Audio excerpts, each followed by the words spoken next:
Assalamualaikum warahmatullahi wabarakatuh, sahabat Kumnini, dimanapun berada.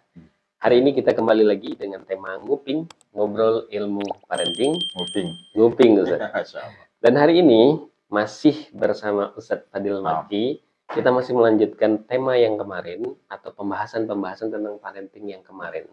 Tapi tentunya hari ini kita akan masuk ke pembahasan yang baru, yang lebih fresh. Oke, apa itu? Nah, ini Ustaz. Dan saya yakin nih teman-teman ini juga bakal asyik buat membahas ini. Temanya adalah karena dari kemarin Ustaz, kalau teman-teman ini ngelihat video kita, Ya. nonton video kita, Ustaz tuh selalu bilang tentang salah satu mulainya kita menjalankan parenting Parenting, itu oke. adalah ketika memilih Memilih pasangan. pasangan. Nah, Hmm. hari ini kita bahas gimana sih tips dalam memilih pasangan itu, Ustaz. Bagaimana tips memilih? Memilih pasangan, tentunya memilih pasangan di sini memilih pasangan yang sesuai dengan sunnah, yang sesuai dengan agama Islam inginkan. Baik Ustaz, pertanyaan pertama, kita itu apakah boleh seseorang untuk apa ya istilahnya itu untuk menjadikan dirinya memilih apakah untuk menikah atau jomblo aja deh, gitu. Menikah atau menjadi jomblo seumur hidup karena pengen berpikiran nanti kalau menikah saya repot, kalau menikah saya harus mengurus anak orang, harus membiayai anak orang, ya udahlah saya milih jomblo aja, gitu. Dan saya bisa fokus ibadah. Gimana tuh, Ustaz? Masya Allah, saya sampai merubah posisi duduk ini. Ini serius ini berarti. Serius berarti. Bismillahirrahmanirrahim. Alhamdulillah wassalatu wassalamu ala sayyidina maulana Muhammad sallallahu alaihi wasallam wa ala alihi wa sahbihi ajma'in, amma ba'd. Rabbi syrah li sadri wa yassir li amri wahlul 'uqdatam min lisani yafqahu qawli. Menikah atau menjomblo aja. Betul. Di beberapa negara barat mereka mengambil satu cara untuk tidak menikah. Jadi namanya stay bareng. Oh, kumpul kebo. Itu bahasanya bahasa kita ya. Kalau bahasa mereka stay bareng. Stay bareng, oke. Tinggal bersama. Tapi tidak ada pernikahan di situ. Katanya termasuk di Australia ini ada. Dan lucunya ada buku aktanya, ada tercatat di catatan sipilnya. Tapi dengan status stay bareng. Dan sangat mengkhawatirkan hal seperti ini juga mulai dipraktekkan oleh beberapa orang di Indonesia. Alhamdulillah hal seperti itu tidak masuk dalam catatan sipil. Alhamdulillahnya. Alhamdulillah. Laki-laki, perempuan belum menikah tapi kok udah stay bareng gitu kan. Kapan nikahnya gitu? Tahu-tahu udah bareng aja gitu kan. Dan ada juga kos-kosan yang mengizinkan seperti itu. Nah, ini budayanya budaya barat. Ada beberapa alasan kenapa mereka tentunya nggak mau menikah. Nanti ada lagi istilah mereka itu free child namanya. Oke. Nggak ingin punya anak. Istilahnya keren-keren ya? Iya, keren ya. Dan ini istilah yang terakhir ini lagi booming kemarin Ustaz ya. Oke. Kita akan bahas juga, tapi sepertinya di momen-momen agak akhir. Ya, siap.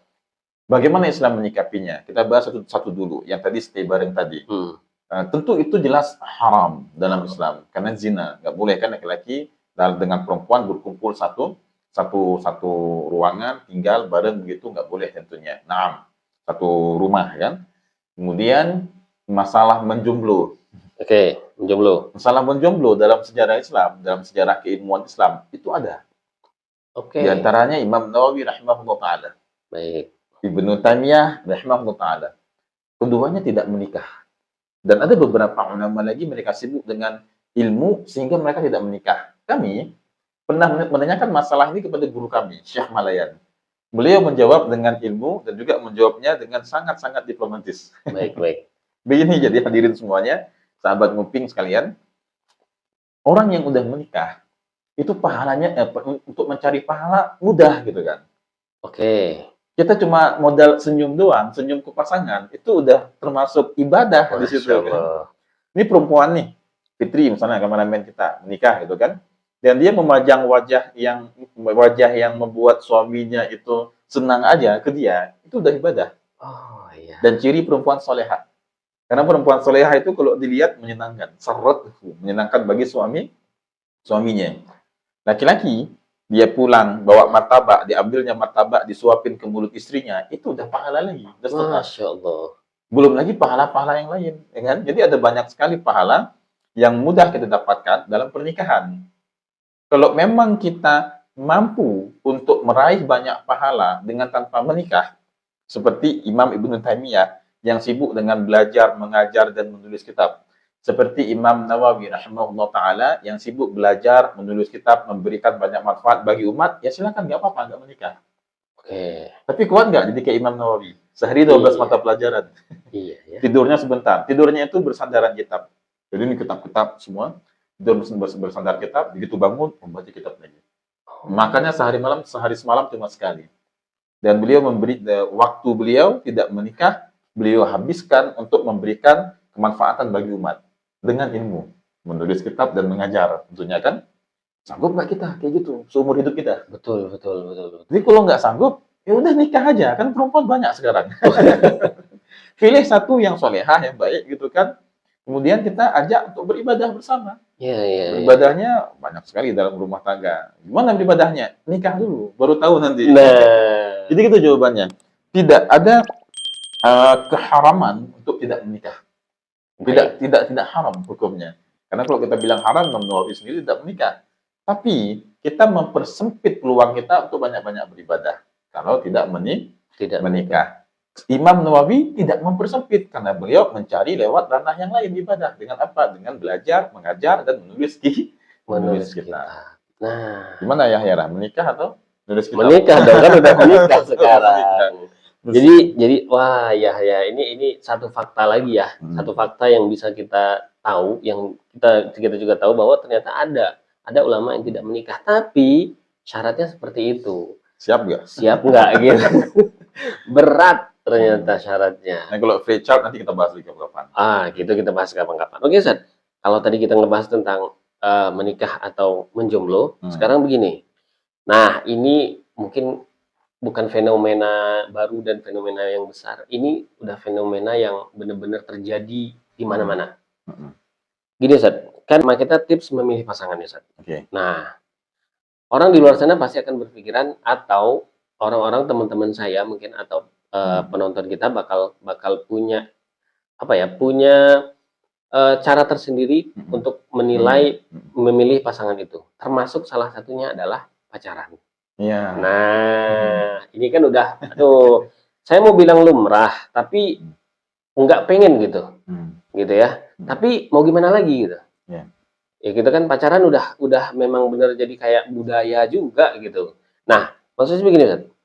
Emang pacaran ini bisa salah satu jaminan atau bisa salah satu cara terbaik untuk milih Ini pasangan? tanda penting jaminan. Oh ya, jaminan ya.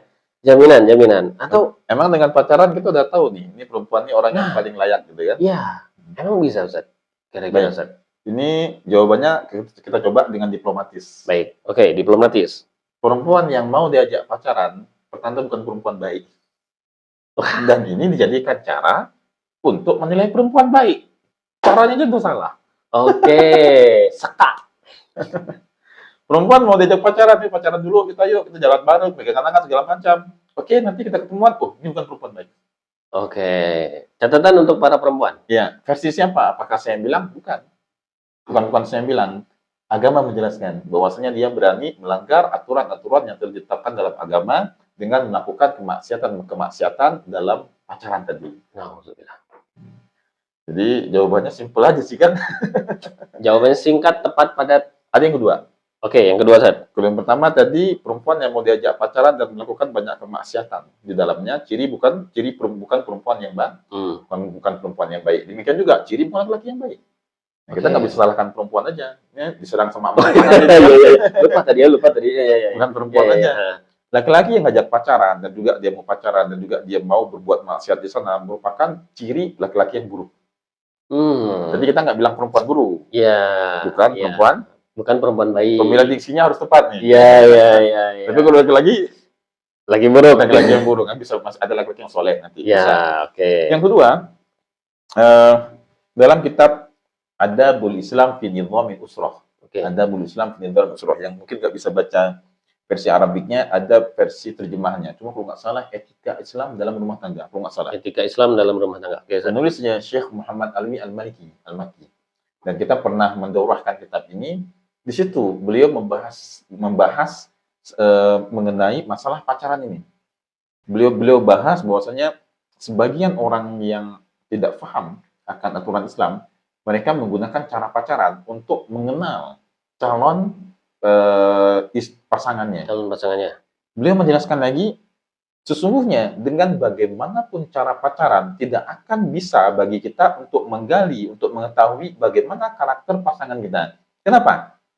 Karena orang pacaran mau bagaimanapun, tetap ada sifat buruk yang disimpan. Tetap ada sifat buruk yang disimpan. Tetap ada sifat buruk yang disimpan. Ini yang pacaran pasti tahu pastinya. Nggak semuanya. Atau yang pernah pacaran. Yang pernah pacaran. Nggak semuanya dibongkar di situ. Ya, walaupun pacarannya udah 3 tahun, udah 4 tahun, udah 5 tahun. Kalau buang angin, pasti nggak di depan pasangannya. Ya, oke. Tahan dulu kan. Naam. Jadi sejauh apapun kita pacaran, kita nggak akan bisa mengetahui secara mendalam karakter dari calon pasangan kita.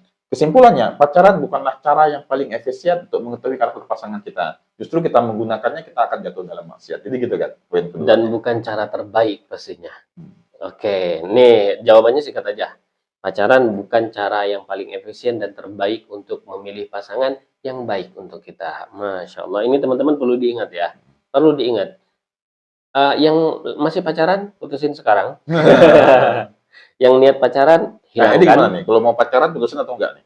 Kalau yang mau pacaran, Ini nggak apa-apa, obrolan bapak-bapak. Baik. Gimana nih kira-kira? untuk anak-anak, untuk anak-anak nanti nih, yang mau pacaran jangan deh.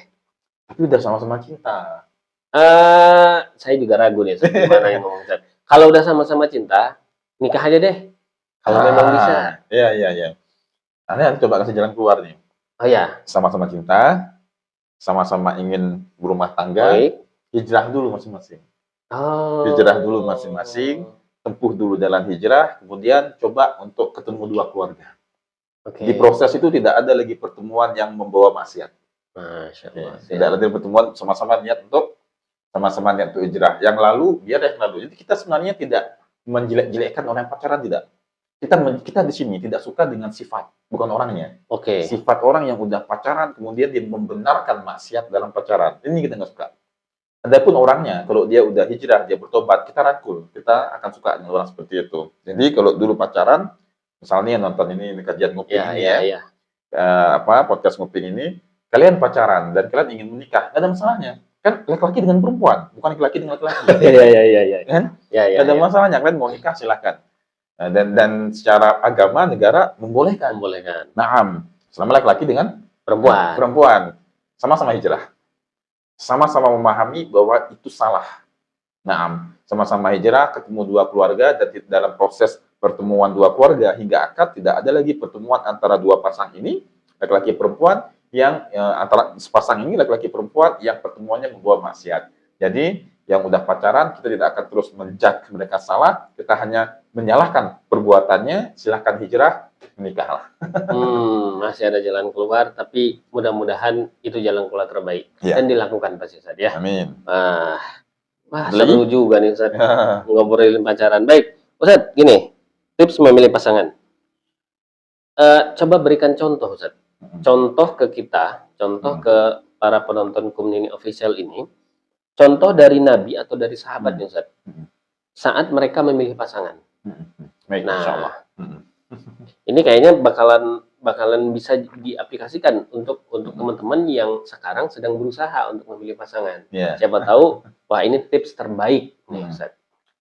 Naam, ada banyak sekali dalil yang kita nggak jelaskan di malam ini tentunya. Tapi dalil sama-sama kita pahami, Nabi menjelaskan pilihlah yang bagus agamanya. Oke. Kalau dapat yang bagus agamanya dan ada karakter kedua, cantik, bonus itu berarti. Oke. Tapi kadang-kadang cantik kan relatif kan. Ya, Kalau ya. misalnya kenapa antum menikahi Ummu Aira? Kenapa Anda menikahi Ummu Said? Karena di mata kita mereka menarik, cantik, insya Allah. Ya, Belum tentu di alhamdulillah. mata orang lain, ya kan? Ya sih. Sehingga cantik itu relatif nantinya. Dan istri kita bagi kita adalah wanita yang paling cantik di dunia karena dia nonton. Bahaya kalau nggak di tag. Tamam. Siapa cantik istri kita dengan artis? Istri kita. Istri kita. Oke, istri kita. Oke. Kemudian kalau bagus agamanya, insya Allah nanti juga orang yang bagus agamanya tentunya juga berasal dari lingkungan yang baik. Karena karakter yang selanjutnya agamanya bagus, cantik juga, jamaliyah, kemudian juga berasal dari keturunan yang baik-baik. Nah, kemudian juga memiliki harta yang baik. Kalau udah bagus agamanya, semua ini akan mengikuti. Maka Nabi mengatakan taribat yadak. Kalau kita pilih agamanya, taribat yadak. Bagaimana kita pilih agamanya? Taribat yadak. Apa taribat yadak? Taribat itu berasal dari kata turab, tanah. Berarti tangan kita ini kotor banget. Yadak itu tangan. Oke. Tangan kamu itu akan penuh bercampur dengan debu, akan penuh dengan kotoran dari tanah. Maksudnya kita akan mendapatkan keuntungan yang banyak sebagaimana banyaknya tanah di tangan kita. Kalau kita pilih perempuan yang baik agamanya. yang baik agamanya. Kenapa harus baik agamanya? Karena agama menjelaskan dengan detail bagaimana karakter perempuan yang baik. Oh. Nanti ketika dia baik agamanya, dia akan belajar. Oh, agama mengajarkan saya begini, begini, begini. Dia akan ikut. Dan agama akan membawa dia untuk menjadi karakter perempuan yang sangat luar biasa. Nah, ini yang pertama. Tapi ini masih secara global banget kan yang baik Ya, agamanya. benar, Ustaz. Terus Ustaz, bagaimana cara kita untuk menilai yang baik agamanya ini? Oke. Ini jawaban yang mungkin beberapa ustadz akan menjawab dengan jawaban yang panjang, juga jawaban yang pendek. Ada yang jawab mungkin dengan seperti anak pesantren, Oke. anak hijrah udah bisa baca Quran, Oke. anak hijrah hafizah. Nah, kan akan ada jawaban yang berbeda-beda. Kan? Jawaban dari saya nggak panjang-panjang, dikit aja, karena durasi waktu juga. Iya, benar. Carilah perempuan yang kondisi dia saat ini walaupun di fase 0 tidak mengapa, tapi dia ingin belajar dan terus ingin belajar memperbaiki dirinya. Ini jawaban kita. Masya Allah.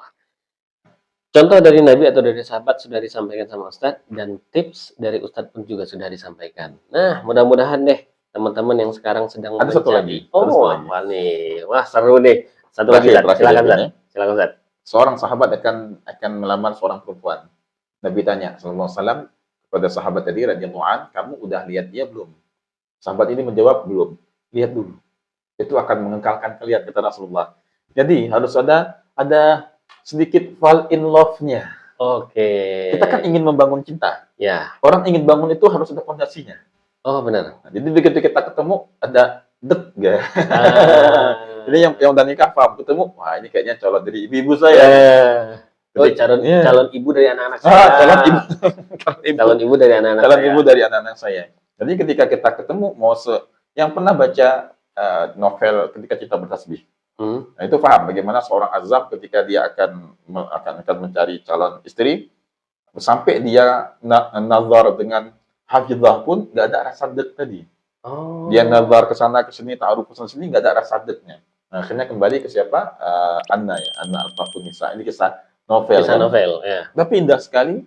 Kang Abik di sini, Kang Habib Burman Al-Syirazi menjelaskan bagaimana cara Islam yang baik untuk memilih pasangan. Demikian juga anak. Ketika ketemu dengan Ummu Said, istri anak, wah ini calon ibu dari anak-anak anak ini langsung dek gitu kan. Sehingga prosesnya pun cepat karena udah ada keyakinan di awal. Di sini bukan berarti cinta yang berkubang nafsu, bukan, tapi rasa yakin di awal. Maka kalau ingin pilih calon istri bagi antum semuanya, calon suami dari antum semuanya, ketika bertemu pertama itu ada rasa, masih Fitri dan senyum-senyum di sini. Ada rasa dek, ada rasa yakin bahwasanya wah ini calon ibu atau calon ayah bagi anak-anak. Masya Allah.